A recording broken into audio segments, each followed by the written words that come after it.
இன்றைய முதல் வாசகம் திருத்தூதர் யோவான் எழுதிய முதல் திருமுகத்திலிருந்து வாசகம். அதிகாரம் 2 வசனம் 22 முதல் 28 முடிய. என் பிள்ளைகளே, இயேசு மெசியா அல்ல என்று மறுப்போரை தவிர வேறு யார் பொய்யர்?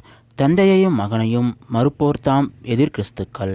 மகனை மறுதளிப்போர் தந்தையை ஏற்றுக்கொள்வதில்லை, மகனை ஏற்று அறிக்கையிடுவோர் தந்தையையும் ஏற்றுக்கொள்கின்றனர்.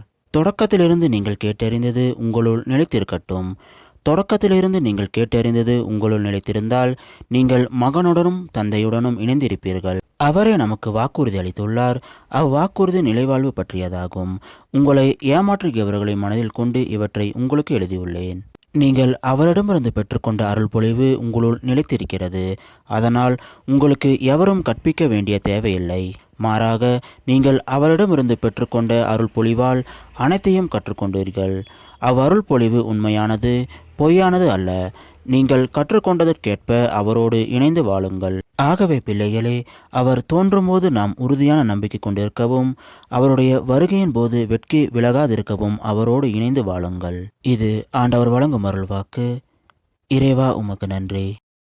இன்றைய நற்செய்தி புனித யோவான் எழுதிய நற்செய்தியிலிருந்து வாசகம். அதிகாரம் 1 வசனம் 19 முதல் 28 முடிய.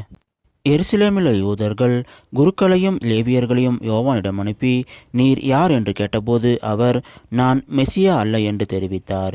இதை அவர் வெளிப்படையாக கூறி மறுக்காமல் ஒப்புக்கொண்டார். அப்போது, அப்படியானால் நீர் யார்? நீர் எலியாவா என்று அவர்கள் கேட்க, அவர், நான் அல்ல என்றார். நீர்தாம் வரவேண்டிய இறைவாக்கினரா என்று கேட்டபோது அவர், இல்லை என்று மறுமொழி கூறினார். அவர்கள் அவரிடம், நீர் யார்? எங்களை அனுப்பியவர்களிடம் நாங்கள் மறுமொழி சொல்லியாக வேண்டும். எனவே உம்மை பற்றி என்ன சொல்கிறீர் என்று கேட்டார்கள்.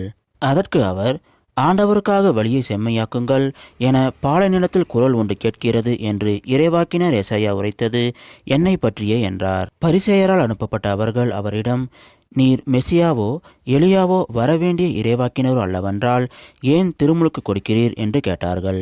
யோவான் அவர்களிடம், நான் தண்ணீரால் திருமுழுக்கு கொடுக்கிறேன். நீங்கள் அறியாத ஒருவர் உங்களிடையே நிற்கிறார். அவர் எனக்கு பின் வருபவர். அவருடைய மிதியடி வாரை அவிழ்க்க கூட எனக்கு தகுதியில்லை என்றார். இவை யாவும் யோர்தான் ஆற்றுக்கு அக்கறையிலுள்ள பெத்தானியாவில் நிகழ்ந்தன. அங்குதான் யோவான் திருமுழுக்கு கொடுத்து கொண்டிருந்தார். இது கிறிஸ்து வழங்கும் நற்செய்தி. கிறிஸ்துவே உமக்கு புகழ்.